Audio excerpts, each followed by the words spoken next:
Okay. So 50K. Yes. Thanks, folks, for joining us. So, gosh, where do we even start? Yes. Thank you, Larry, for sharing that. I totally effed that up. Just 50,000 subscribers, and I'm still figuring stuff out.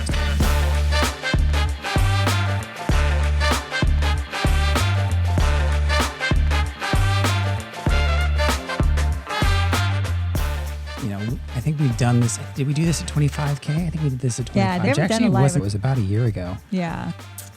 We started in 2021. Yeah. But one of the first things, I have questions for you. Oh, thank you, Jeannie. Right? Oh, thank you.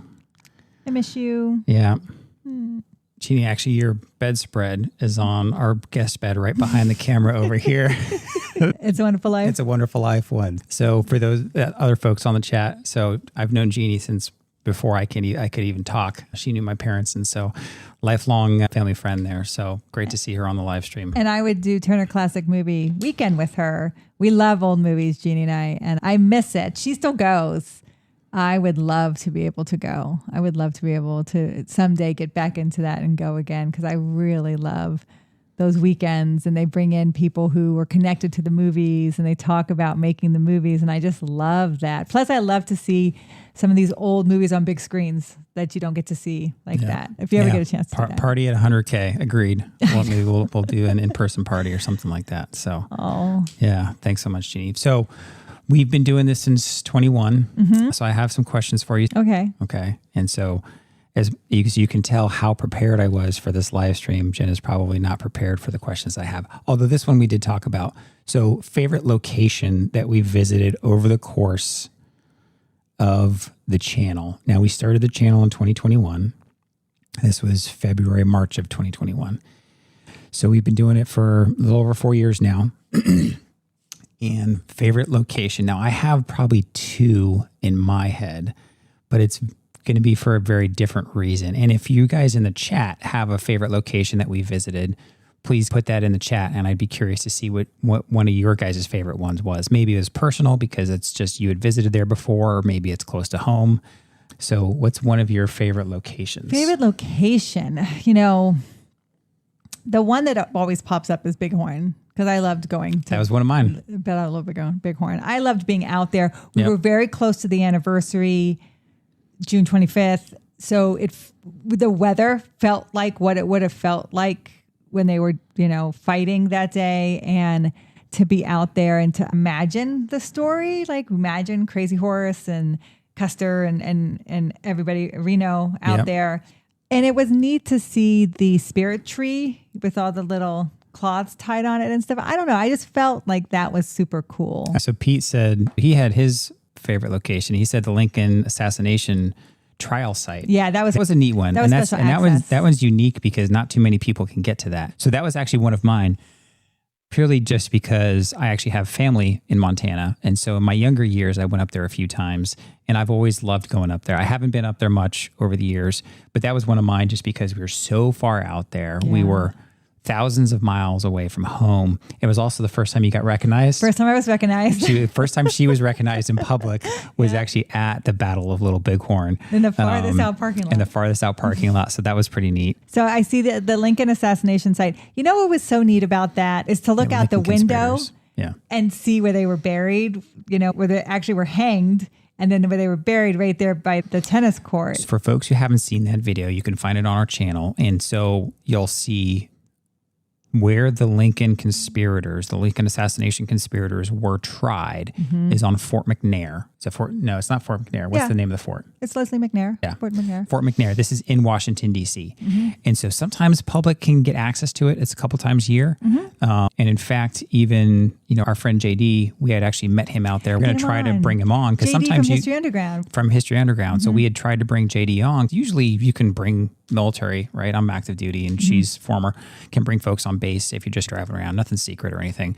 But that day, it was like military or nothing. And so I felt bad. And we went to Arlington. I know. Turned around and went to Arlington. We made an Arlington with video with him. But there was a baseball game that day or a football game that day. Yeah. And they thought people were coming onto the base to try to park. To go to the game. And so they weren't letting people on who weren't military. But that is the location where the Lincoln conspirators were actually tried. And so in the third floor, they were tried there. And so there's pictures, kind of hand-drawn pictures of... Because you can get a pass. Yes, you can get a pass. Absolutely. I think in that video, we put a link to the website. So if you're curious, go look up kind of Lincoln conspirators on our channel. But you can see the pictures, and then you can see Jenn there. And she's standing, and they've redone it a few years back. To look like what it did during the trial. To look like what it did. Yeah, that was super neat. And then we do kind of like the night Lincoln was assassinated, we walk you through DC. That was like a whole thing. They were trying to assassinate 3 people in one night. Yeah. And they only were successful with the president. So I think Stanley... Am I reading that right? Folks, Lakeview Cemetery. Was that the one in Cleveland area? Mm-hmm. Yeah, that was Cleveland. That was a neat one. Garfield, Rockefeller. Yes. Right. There were some neat ones there. Larry said Las Vegas with Elvis. Yeah. Elvis is a popular topic on our channel. We're going to do more Elvis. Don't worry. Elvis is not going away. Elvis is friendly to the channel. We love Elvis. Elvis in Vegas was fun to do, especially because Viva Las Vegas is probably one of the biggest movies that he made. And plus, he was one of the first people to do that long residency there and make it so famous. That was a neat one. Gene said Arlington with Maureen O'Hara. Yeah, that was... So for us, that was our first big video. That's when we got the early signal. I think that was literally video number 10. And then all of a sudden we got like 50,000 views on a video and we were just shocked. We're like, oh my gosh, this works. But Jenn was one of the first ones to feature Maureen O'Hara, who's buried at Arlington because her husband was an Air Force Brigadier General. Yes. Look at how much history I know. I know. And so Jenn was one of the first ones. We were one of the first ones to make a video featuring her. We were the first ones. I think that's why that one got picked up by the algorithm. So that was pretty fun. I still tell people that she's buried there and they're surprised. And and now more YouTubers have made videos from her grave and stuff, but I was really proud to do that. So you want to know one of my favorite locations? Yeah. So one of my favorite locations is purely just from like my kind of videography. And that was the ruins of President's. Oh, the bus. President's Parks. Yeah, the big, huge These 20-foot tall busts of 43 of the presidents. 43. Up to Obama. Obama, because they ran out of money or they weren't. They had a small model that they were going to use to build a bigger one, but then they ran out of money. But if you haven't seen that one, so it's the ruins of President's Park. And that one is just fascinating purely just because it just looks so cool and it's so unique. Yeah. And so 43 presidents are there all lined up kind of in 3 or 4 rows with 3 up front. And there's Andrew Jackson with his big hair, and there's George Washington. And then they have, like, who else is up front? Was it Teddy Roosevelt? The 3 up front were George Washington, Lincoln, and Jackson. That's right. Jackson. And their big question was why those 3? The first president, right? POTUS 1, George G. Dubs. Lincoln, probably the most loved president. He's up there. Why Jackson, right? And I was looking at him and I said, well, I have never seen him look so good. And he goes, that's why. Because when you look at Jackson, his hair is all flowing and he has these huge epaulets on his uniform. So he actually looks detailed, very attractive. Yeah, and the guide wouldn't answer on camera. He wouldn't give us the answer on camera. That was one of my favorite locations. Yeah. And then Pete's saying he loves all the Civil War sites. Civil War sites are cool. We don't do those ones quite as much. We'll do more. We do some. I mean, we've done Shiloh and we've done some Gettysburg stuff. We're going to do some Donaldson. We're going to do some Garrison Raiders. We're going to do some horse soldiers stuff. I just did Woodlawn. So that video hasn't aired yet. You'll see it. Woodlawn was Sherman's headquarters for Shiloh and outside of Memphis. And there's a house that you can visit and it says Sherman slept here. So I made a video from that house. And it's called Woodlawn. We're doing more Civil War stuff. You can't not do Civil War stuff when you live where the Civil War took place. What was so favorite video? Not necessarily favorite location, but your favorite video. And this can be Walk with History. This can be Talk with History. So what's one of the ones that comes to mind for you for your favorite video? I will say for mine, I love the ones where I tend to really get to tell a story and I get to spend a little bit more time. So one of my favorite recent ones was our Robert Johnson video. Yeah, I love that because that was a fun story. I loved doing the Hatfield McCoy video. Yeah. that was really fun for me just as the editor, because a lot of times where it all comes together is we have the story, we talk about the story, do the filming, and then that final bit, you got to put it all in the oven, you got to bake it and then get it out of the oven. So that's just right. I really, my favorite video, it's hard. I like the ones that you really like invoke emotion, and the where Elvis was originally buried. And I know we have a lot of controversy with that video with the music, but I love the music in that. And I love the way Walk with History comes in and we tell the story of how Elvis died and it shocked the nation, right? And everyone was like, and that's why he's buried in this mausoleum so fast, because he's 42 years old. And you guys, and Larry said the bomber jacket art video, that one was really cool. I'll talk about some Talk with History here in just a little bit.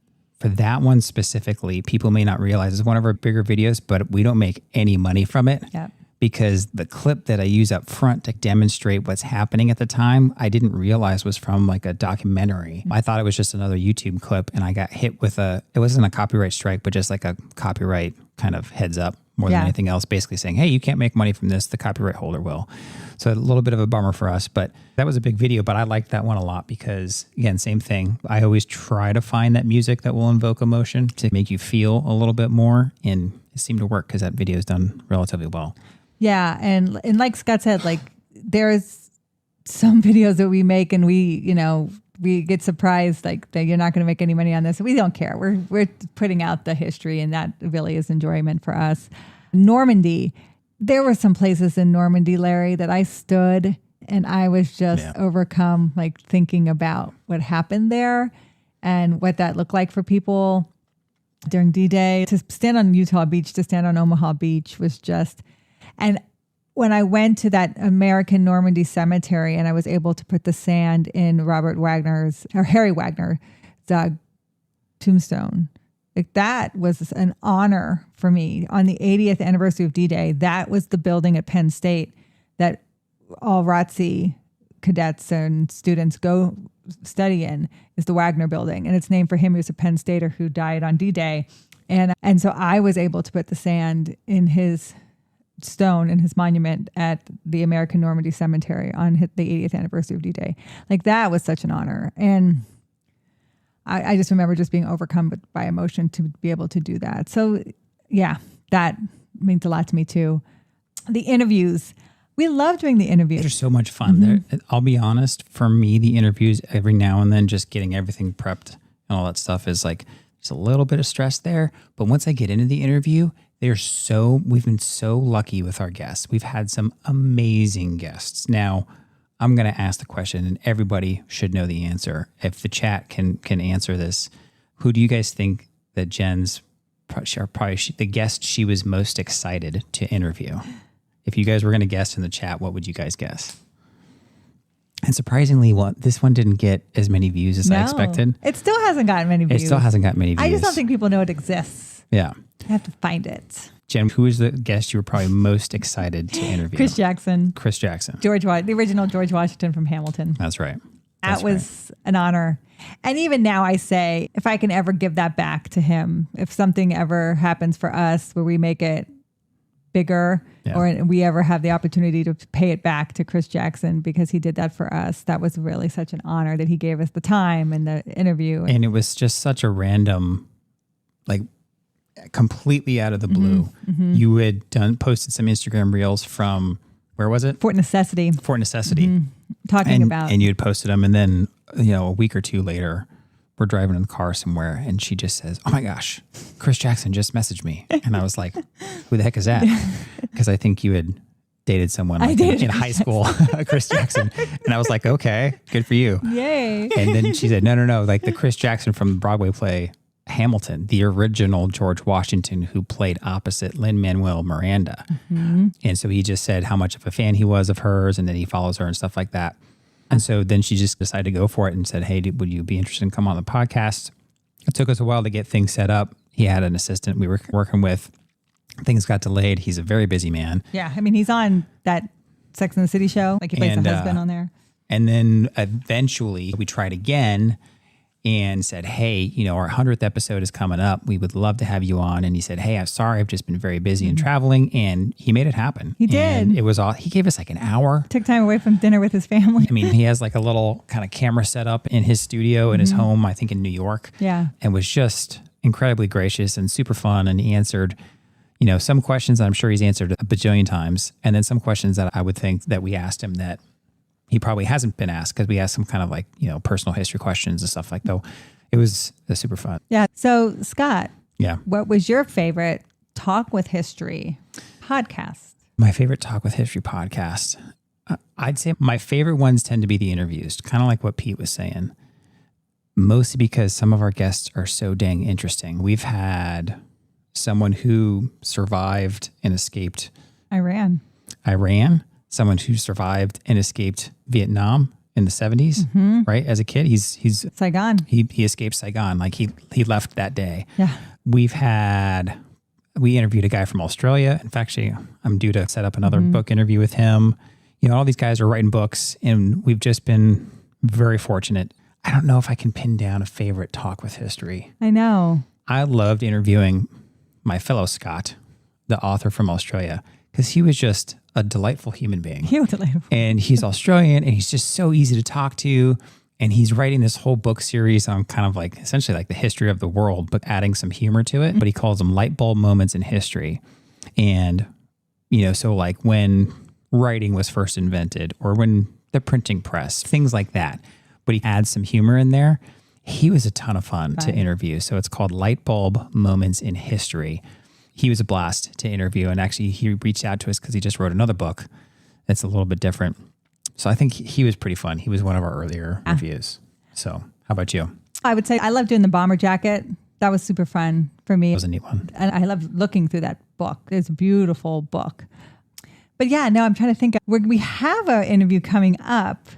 So you guys might have seen one of our bigger videos that we just posted recently about Buford Pusser and walking tall. We live close. And so someone had asked me to go out there and go to the museum. And I watched the movie before I went out and then went to the museum. And so we make a video based on the movie and the museum. Like, this is who he was. This is the museum.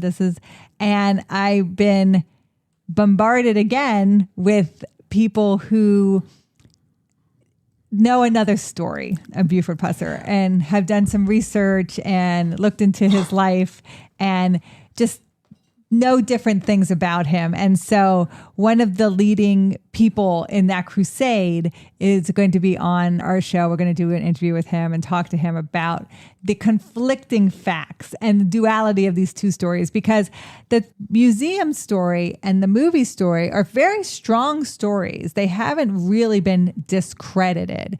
Now, as much as he has other research and other things to say, there is like more coming out about him. And so, but it's not as mainstream or understood. And so we're going to talk about that and why that hasn't happened. So it'd be interesting.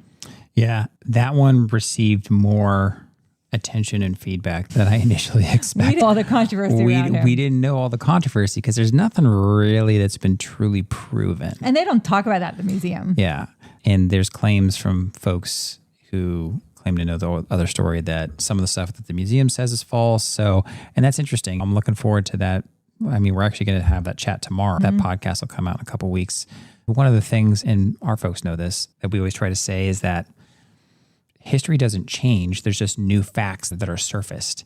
And that's one of the important things to remember. That's what a good historian will do, is take those new facts and say, hey, we've discovered new facts. They're true or not true. And if they're true, well, then that may or may not change the narrative. Yep. And I want people to understand too that historiography, so how history is written, that doesn't change either. So whatever the Buford Pusser, and we'll use him as an example, Buford Pusser's story was, and if it does change, what it was still has significance. What it was believed for a very long time. And if it does change, and if there is more facts that come out and things are discredited, then that is part of the story. It's part of the timeline of the story. So it'll be an interesting conversation. But it's one of those things, like when you do history, when you talk history, you have to be prepared for people who have learned stuff different or have seen something else or read something else or watched something else to be a little disagreeable, combative or whatever. So we love that. We love when people are saying, well, I didn't hear it that way. I heard this, and let's have this conversation. If the folks on the stream, if you guys have questions for us, please feel free to drop them in the chat and we'll try to answer those questions. Jimmy Stewart's hometown and museum, as well as Lucille Ball's. Those are early channel. I stood on his porch. So with that, what's one with the Beef Repusser, right, being one of our more recent videos that's received some attention, what's the biggest surprise to you on the reaction to a video for us on one of our videos? Reaction. For me, I will say it was probably the Elvis one. Where his original grave was. I was not expecting that one to take off as quickly as it did. We made the video and we've been trying to up our production. I was actually having some issues with audio. So I had to really work extra on that.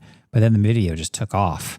And I was very surprised at how much attention that video got. Stephen Ambrose, Pete, that's a good one. Yeah. We expected that one to pick up some steam. I think it's had some more attention, mostly because we know that World War II is a super popular topic. So we expected that one a little bit more, but I agree with you. And we've definitely had some back and forth with folks, as you guys have probably seen the World War II Stephen Ambrose video, because a lot of people didn't know that he had plagiarized and that had been identified a few years before the end of his life. He had been confronted a couple times when he was still living, but it hadn't really surfaced as much as it did after he passed. Yes. So that was a tricky one because I thought you did a good job of saying, hey, we're not trying to bring down what he did. We're just saying he's a starting point, but you can't take it all as 100% ground truth. So I try to distinguish historian work with what Stephen Ambrose did with really bringing stuff to the public and making it so popular, right? With the public, like Band of Brothers. He's a good writer. Undaunted Courage. Like he did so many things that really brought it to people's attention. And that is great. People love that. But as a historian, right? He's not a playwright. He's not a screenwriter. He's a historian. So the issue is you can use other people's work all day and every day. You just have to cite it. And he didn't do that. And so that's where the things got kind of, mixed up. Yeah. Unethical. Yeah. What I was most surprised, I will say the biggest surprise for me was on Instagram. When I posted the coal mine where Loretta Lynn's father worked, and I talked about shoveling coal for a poor man's dollar, he would make 25 cents a ton, and a ton is 2,000 pounds. So he would make 25 cents a ton shoveling coal in that Van Leer coal mine. And I took you there. I took you to that coal mine. I show it to you. That just blew up. Yeah, that reel or short or whatever it was on Instagram, we were just flabbergasted. He was like, I don't want to stop here. And I'm like, stop, I want to. Well, we were already filming there for the larger video too. So that was an interesting one. So Gene asks, anything near the Lynchburg, Virginia area coming up? Not right now. We don't live in Virginia anymore. Yeah, we're out in Memphis now. So it's a little bit of a haul. Although Jen was out there to do some Virginia stuff. Yes. Yeah, for Virginia 250, right? Kind of 250th anniversary. So she was out there with a friend, and we're still friends with one of the reenactors out there who does Lafayette. And my friend Kat. So she had gone out there for that, but no videos coming out there right now. Cause I mean, that was one thing we took advantage of while we were in Virginia, and that was all the history that is out there. So what's coming up is like, we live in Memphis now. So be expecting a lot of Arkansas, maybe Johnny Cash. Yeah. Mark Twain. There's one that I want to do that people don't know much about this topic because I had never heard of it, but the name of it is interesting. And that is what is known as the sundown town. Mm-hmm. And so if you've ever heard of a sundown town, I'd be interested to hear folks in the chat. But this is essentially like, well, why don't you tell us what a sundown town is? Yeah, so we have a bunch of those kind of scattered around us, and I was going to do the history of those. So a sundown town was essentially a white town, and African Americans could drive through those towns, but they had to be out of those towns by sundown. And if you were caught in a sundown town after sundown, bad things could happen to you. Yeah, I just think that I mean, it's a darker part of our history, but it's an interesting story to tell because it's something that I had never heard of. And again, for me, as like the kind of storyteller, the story behind that is incredibly interesting. So I'm excited to film that one. Yeah, and there's going to be more like, if you ever saw Mississippi Burning, that's Meridian, Mississippi. Those are those 3 civil rights workers who were getting African Americans signed up to register to vote, and they were killed by the Klan and then hidden, and the FBI comes down through Memphis. There used to be an FBI, is it like a building in Memphis, Tennessee. They're bringing it back, but it was gone for a while. Thank you so much, Larry. Thank you, Larry. And that was the name of the file, Mississippi Burning. That's what the FBI called it when they went down to investigate what happened with that. So we'll do that story too, because I found that so interesting. Yeah, we would love to get back up to the Cleveland area because there is lots of history up there. It's in the Green Book, Gene. Yeah, so and sundown towns are in the Green Book. So Larry, thank you so much for the super chat. We really appreciate the support that you guys give to us. And Gene, you mentioned Mark Twain. We absolutely want to do some Mark Twain out in this area. That would be super, super fun. So Cleveland, Larry, we loved Cleveland. And unfortunately, we happened to be there when COVID was happening. So we couldn't do as much as we wanted. But there's so much more to do in Cleveland. One of the things about Cleveland that we've done, Larry, and you probably saw, was the Cleveland Torso Killer. And that video was probably one of our most ambitious videos that we have ever done. I've learned my lesson because I wanted to go to each and every spot. The Cleveland Torso Killer had 13 victims. I wanted to go to each and every spot where these victims were. And Scott was like, you can imagine Cleveland has changed demographics. Some of the areas weren't the greatest areas. And so I was really ambitious in telling that story, realizing that maybe you don't need a clip of each and every alleyway. And we drove all over Cleveland that day. And there was a couple times when like Jen would be out filming. She told me like, you stay by the car. I'm gonna go over here and film. You keep an eye out. And then if you see anything, let me know and we'll jump in the car and we'll drive away. And we drove into some sketchy areas. That was still relatively early in the channel. Thank you, Jeannie. Yeah. Thank you so much, guys. We really do appreciate the support. And we wanted to do a 50K live stream, not to talk about us, but to talk about what we've shared with the audience, with you guys, right? How much we appreciate you. Because this is what makes it fun, right? Is the community. So it's folks like Larry and Jeannie and Pete and all the folks who are dialing in, and even the folks that are relatively new to the channel. I love when somebody comments and says, hey, I just found your channel and I'm watching a whole bunch of videos now. And have you done this, that, and the other? We love that kind of stuff. Yeah, we love that. So it's super fun. And, our mission is to inspire other folks to get out and see more history and try to get out there for folks who can't, because sometimes we have folks that say, hey, I'm stuck in the hospital or whatever that is. And they'll say, hey, I don't think I'll ever be able to get there. Thank you for going there and showing it to me. Yeah. So we always appreciate feedback like that. I love that. You need to check out the prison in Mansfield. Yeah, I like the prison stuff. Scott's not as big a fan as anything haunted, and he's not a fan of prison things sometimes. Who's this wild? Wolf Angel. Wolf Angel.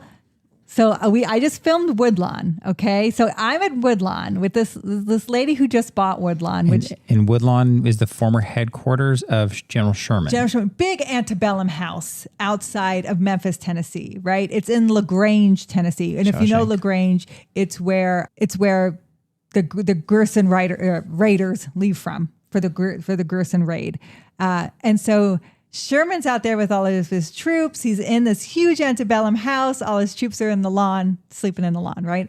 And so I'm alone in the house with her, and I'm filming, and she goes, "This is the room where I saw the Confederate soldier ghost." And I'm like, "What?" And she's like, "I was playing the piano, and I look over, and there was a Confederate soldier sitting there listening to me play piano. And I look back at the music, keep playing, and I look back, and he's gone." And she goes, "Well, I'm going to go now. So you have fun. The house is yours." And it's a huge house and free reign. And then she also told me the house was used as a hospital for the Confederate and the Union side. The upstairs bedroom is a huge bedroom where they had beds for the sick. And she has dolls in there.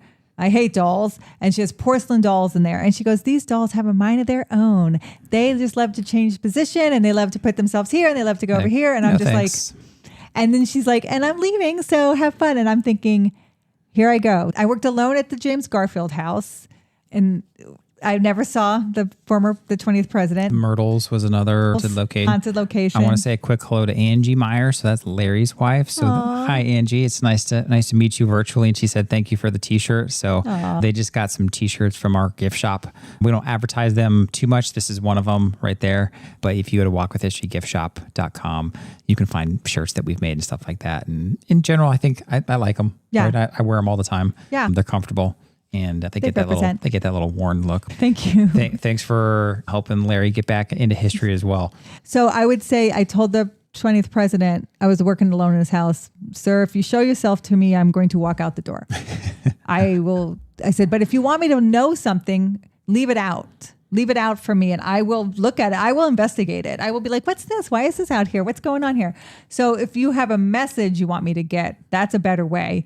I saw no ghosts at Woodlawn. I did a lot of filming. So Scott hasn't looked at that footage yet to see, why is there a person in the window? He hasn't said anything like that to me.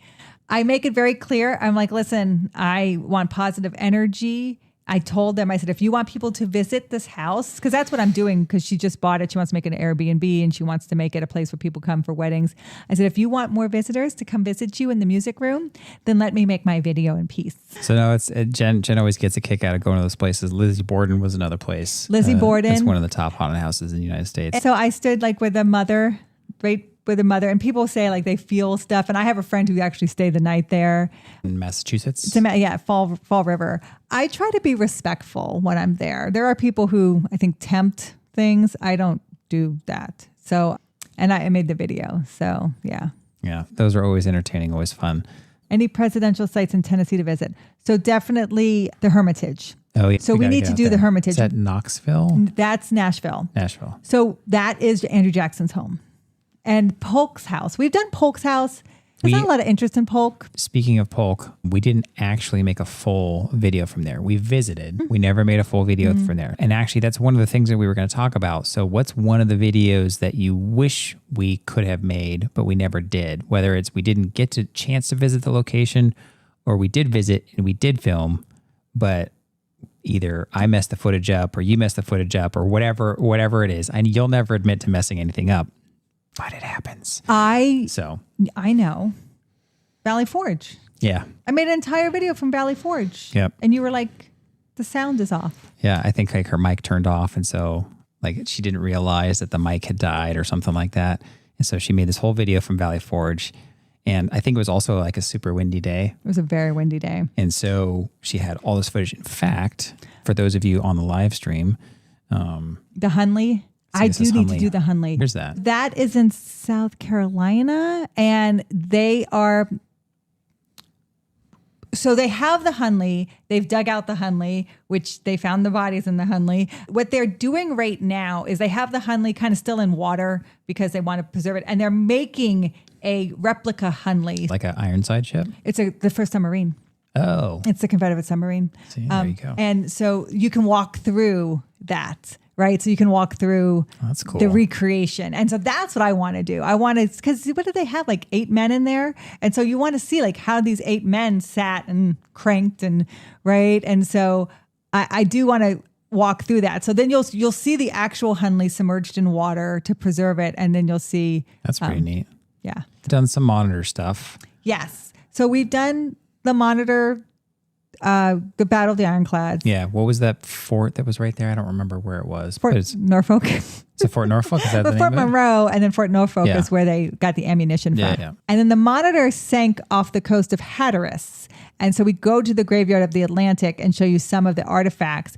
It's still an active site. Yep. And then they made a recreation of the Monitor. It's not the Monitor, but they recreated it at the Maritime Park in Newport News. Okay. So if you want to see an actual ironclad, the only one that you can actually walk on is the Cairo, and that is at Vicksburg. Vicksburg, you know, those more famous battlefields like Shiloh, Gettysburg, obviously everybody knows Gettysburg, but Vicksburg, I've always been super impressed every time I go to those. Like the Vicksburg, if you have the opportunity, you should go.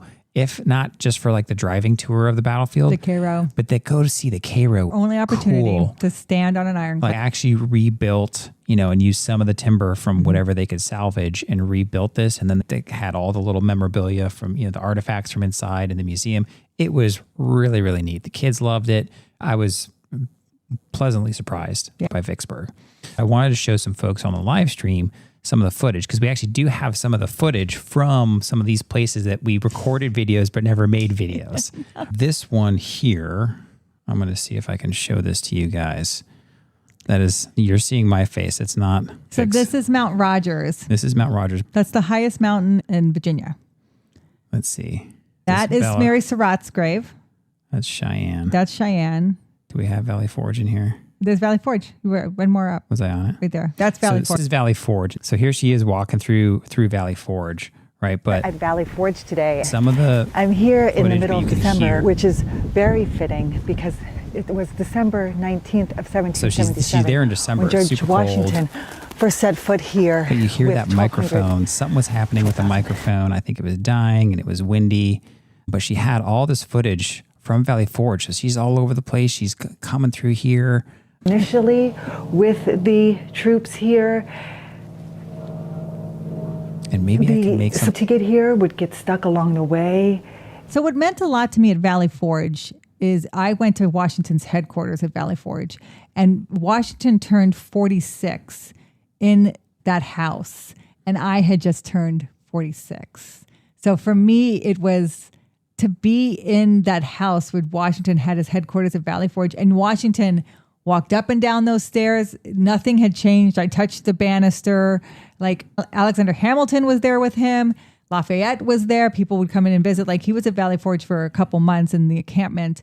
And to be in that house, I had it all to myself with just two other National Park rangers. And I could ask them any questions I wanted. They let me just have free reign to walk around. Like that was so moving for me for my 46th birthday. So I liked being there in Valley Forge. But yeah, you never made that video. Yeah, we never had the chance. So we had actually intended to make a video about Gene Kelly. Gene, you would have loved that one. All through Pittsburgh. Because Gene Kelly was from Pittsburgh. So if I pull this back up here, Gene Kelly, so this was outside of his studio, one of his dance studios. He's not making ends meet, and he's hired to do a show here. So he comes back to Pittsburgh, and he's hired to put on and choreograph a dance called Hold Your Hat. So now this is Gene Kelly, early Gene Kelly. So this time he's 26 years old.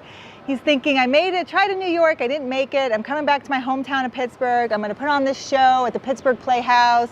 This might just be what my career is. It's at this show that he's discovered. It's at this show that he goes on to Hollywood and has his Hollywood career.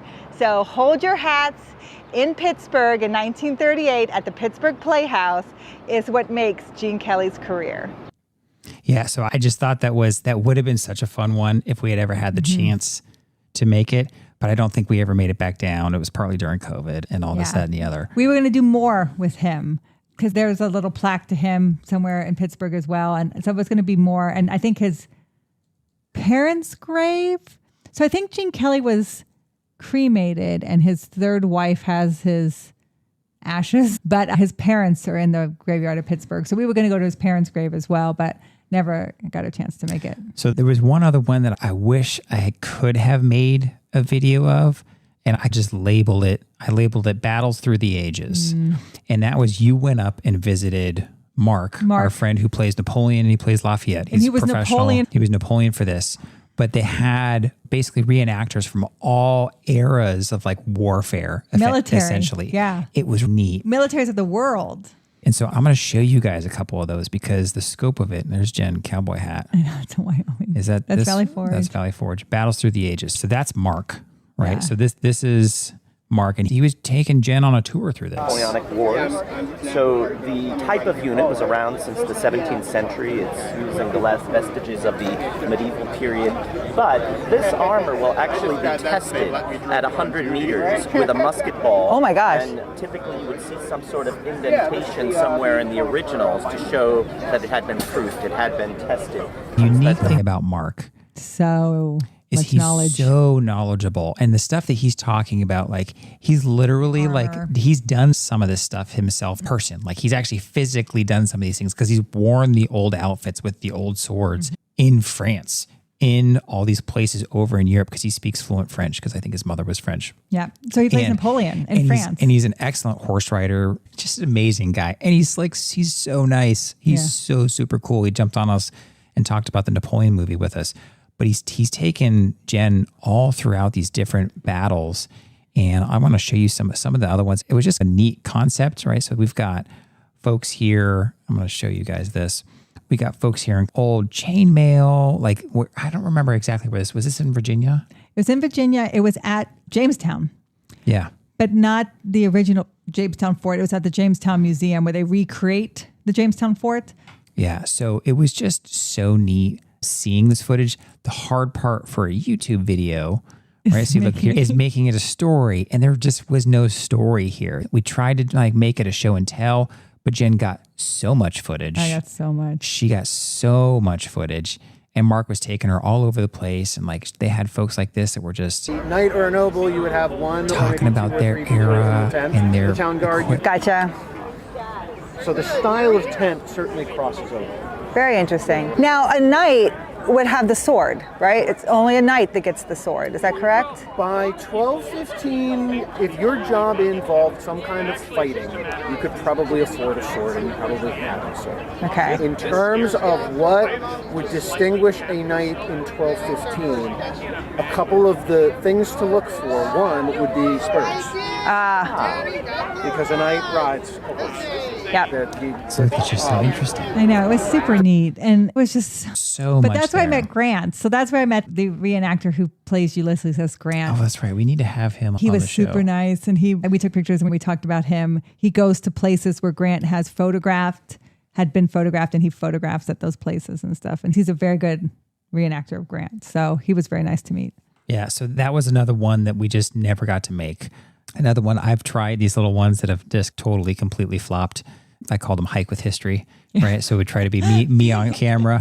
I think we talked about one area somewhere in Hatteras. We tried to do Mount Rogers because my passion when I was in my 20s was getting outside and rock climbing and stuff like that. So I was trying to merge the two, never really worked out. So we'll see if we ever try to do another hike with history. But that was something else that we had tried. It's a labor of love. So sometimes, it absolutely is. To keep your motivation and stuff. And one of the things that's been fun as we've grown is the opportunity to start working with sponsors, right? So we got to work with American Battlefield Trust a couple times. That was awesome. We just recently, and we're wrapping up, some work with the Mount Vernon Ladies Association. So this is a nonprofit, organization. We were working with them, kind of helping talk about Mount Vernon and advertise Mount Vernon. They're offering something similar where you go to the website, you use our link, and you can get like a free Mount Vernon magazine. It's completely free. So if you click on our link in our Instagram, you get the magazine for free. Or they call it a complimentary magazine. But yeah, so we've had the opportunity to do that. And we're hoping to slowly continue that.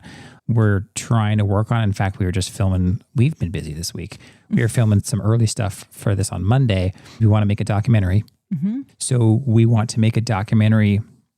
My elevator version of this is, how do we in America remember history? What are the different ways that we remember history? And one of it is we're going to try to document the creation of a historic marker, because that is one of the things. We have a bumper sticker on Jenn's car. It says, I break for historic markers. I do. You can buy those if you're interested. We can. There's not many of them, and they're tricky. They might still be on the gift shop. But that's going to take some time, because the marker process is not fast at all. But the research has been done. The marker generation has started.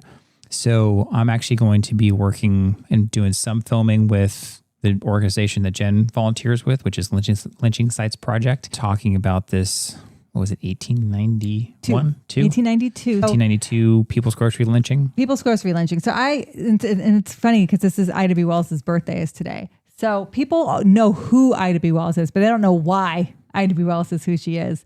So Ida B. Wells had a best friend named Thomas Moss. Thomas Moss was a upper class black man in Memphis, entrepreneur. Yeah, shop owner. Started his own business. That business was competing with a white shop owner. So, of course, conflict happened. Thomas Moss is eventually lynched. He was pulled out of a jail and lynched. And she begins writing her free speech anti-lynching campaign articles from Memphis. She's run out of town. That's when she moves to Chicago. She starts printing out more anti-lynching stuff. She goes worldwide with her campaign. She's talking about equality and things along that nature. This incident that started everything with Ida B. Wells is what we're putting the marker up for. So it's one of those things, like, you're commemorating historic events that really spurred a hero of history. So I want to go to like where they make the historic markers. That's what I want to do. I want to go to the factory and film how they make a historic marker. What does that look like? What does it look like before it goes into the thing? And then after it comes out of the thing, whatever that thing is. And what other markers are being made? Markers are being made. And I want to talk to the people at the factory that help make these historic markers. So I just think that's a kind of an interesting part of what us as history nerds and history fans and history buffs, what history travelers, because we see these markers all over the nation. Yeah. And so I want to create a documentary that documents that process. Decide location. How do you decide location? Who pays for that? And interweave the story of the event with the story of the creation of this marker. And so I'm going to give it a shot. Yeah. So I think that'll be really fun. Just trying to challenge myself because you're like Ben Burns. You're not Ken Burns. We're trying. I mean, Ken Burns had to start somewhere too, right? Yeah. Like you got to start somewhere. His start was pretty dynamic with the Brooklyn Bridge and an Oscar. So once in a lifetime, kind of generational talent right there. So we have, that's some of the future of the channel. So we're talking future of the channel. We're working projects like that. We're hoping to work with more sponsors. We had tried, but we weren't able to work our scheduling to work with National History Day project. We tried. We were going to film some kids doing essentially it's like at the National Science Fair, but it's for history. So that's what National History Day is. And we were going to document some kids doing a local competition, then a regional state competition, then a national competition. Just didn't end up working out. We may try to do that next year if we can work scheduling out ahead of time. We were also full-time parents, full-time Navy, all the stuff. All the stuff. And then they canceled the local competition. We had an ice storm blow through. So if you like Jaws, the movie Jaws. Yes. I'm going to be going to Martha's Vineyard here soon, and I'm going to be filming some locations of Jaws, and we'll talk about the impact of that movie and the impact of Steven Spielberg and why he filmed in Martha's Vineyard, even though the movie is set in Long Island. What was the pull of Martha's Vineyard? What was it like to film there at the time? And then I'll take you to some of those locations and talk about, as we know, all the problems that Steven Spielberg had and how he pivoted and ended up being a classic. So that'll be coming up here soon. And we even try to do like a full history behind the hit, watch the movie with us type thing over on History Road Trip, where we do our newsletter stuff and some kind of community exclusive things. Yeah. Need a bigger boat. You know what's funny, Larry, about that? Is he ad-libbed that line. He sees the size of the shark against the boat, which is what it's supposed to be, and he backs up and says, "You're going to need a bigger boat." Like he ad-libbed that. Yeah. So that's what's been going on. We're so incredibly grateful to you guys, to our community.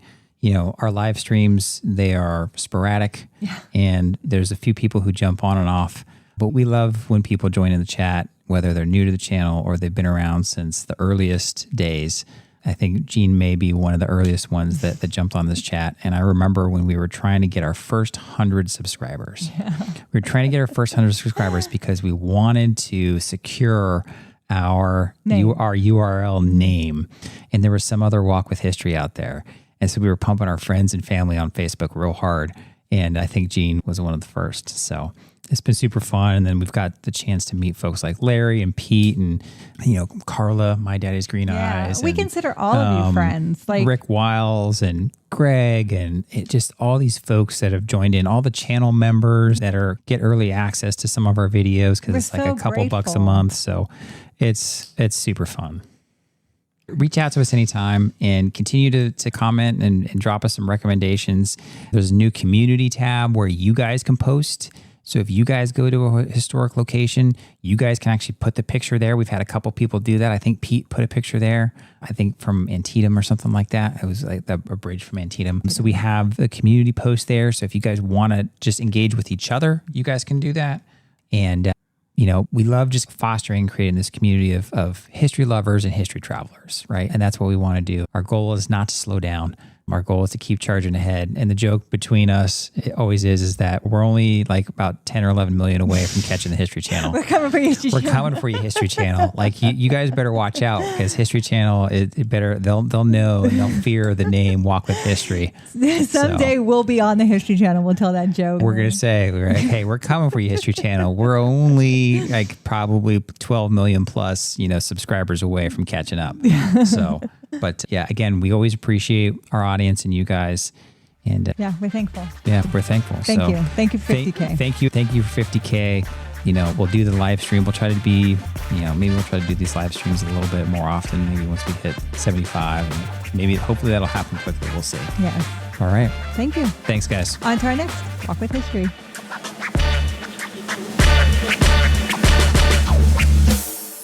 This has been a Walk with History production. Talk with History is created and hosted by me, Scott Benny. Episode researched by Jennifer Benny. Check out the show notes for links and references mentioned in this episode.